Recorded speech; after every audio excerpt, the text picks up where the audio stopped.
I called this Ashmore Goodson. He does a lot of our erosion control stuff. So I calls him and I said, I'm thinking about some ways to stoke up this oil. What do you think about this? So I said, you go get this and try it and see how it works. He called me back. So he said, you ain't gonna believe how it works. We think this is a good idea, and we're teaching this idea, but we would like to be able to do the work. So that's kind of where we're at with it. So just keep that in mind. But what we got, obviously we got clean water here. We're going to pour some oil in it, and then we're going to put some of this hay in it and let you see how it soaks the oil. And we got a couple other things we want to look at too, along the same lines. This is just some burn oil that he's got. It's just burn oil with viscosity out of it. So crude oil would have more viscosity and stick to something like this even more than burn oil would. There's two types of hay in the southeast United States.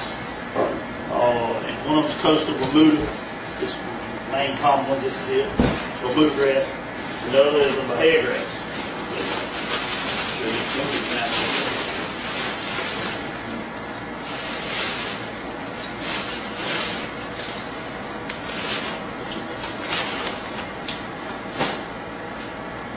If you just simulate wave, this is, I'm only going to do this for just a few seconds, whereas it can stay in the water for hours and hours and hours, maybe days. The hay won't sink, period. I mean, I've been in erosion control 20, 25 years, and it'll just float to the edge and stay on the edge, so we put out hay bales forever. We've got two scenarios with this. We think, first of all, you could actually disperse it on this field that's out there now.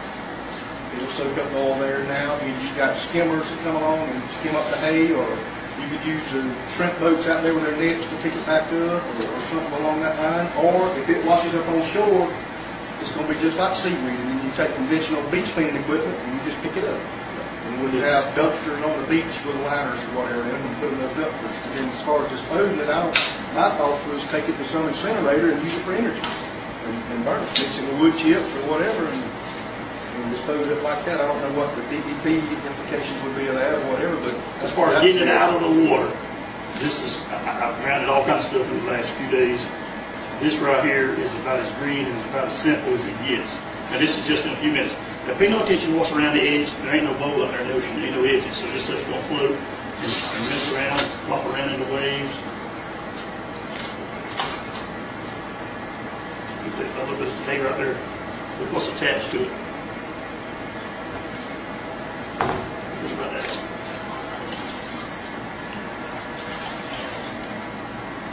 With a quarter of a pound of dry hay. This is Bermuda grass. This is what commonly the farmers will have everywhere. Bahia grass and Bermuda grass, and that's what they'll have. Now there's one other type of hay, straw. It's wheat straw, oat straw. You don't have any kind of seed, wild nothing. It can't come up. That's going to be here. It's being seasoned in about 2 or 3 more weeks, and that would be a massive ready to supply in about 2 or 3 weeks. But if you got this known all over the southeast, you could have a lot of hay coming to go on barges to go out to blow in the middle of that. Just blow it out there in the wind. It can't screw up because it's going to float around and float into the oil, and it'll attach itself to it.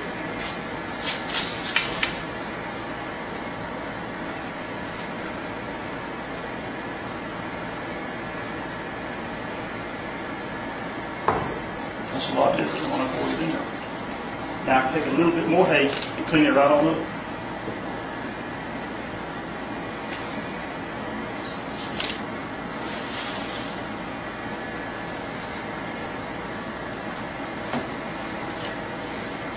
It looks bad around the edges, but there's no pan edges out there in the ocean, of course. And really, if you look inside there, there's a lot of hay, look, inside here that hadn't yet grabbed any oil. So the hay scattered out would do away that you want it more waves, right? The more you blow it, the more you scatter it. Each one of them can pull a lot of oil out. I done it so fast. You got some pieces there, some that's scooped like it should be right there. I've got some that ain't hardly got any oil on it because I hadn't left it in there long enough.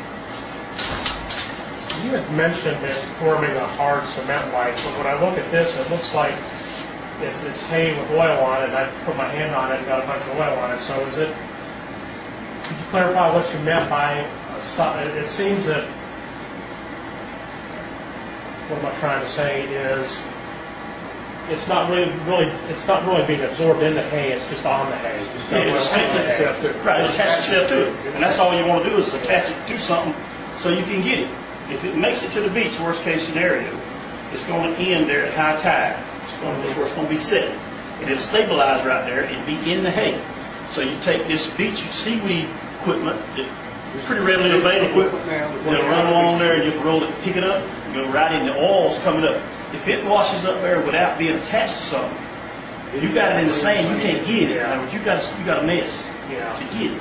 So this would skim it more off the top of the sand as opposed to removing more of the sand. That's right. That's right. You just skim it, and the sand jiggles down it just like getting the seaweed stuff with seaweeds on the beach. But you don't start there. You preemptive. You go deep out there where it's at with bars and stuff, and blow this into it, and it'll be mixing and churning. And then you can put people with nets. Big round bale of hay that you put in a blower, and it actually chops it up and blows it out there in this form.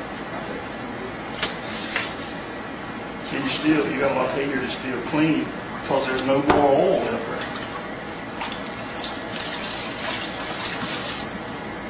That's black burn.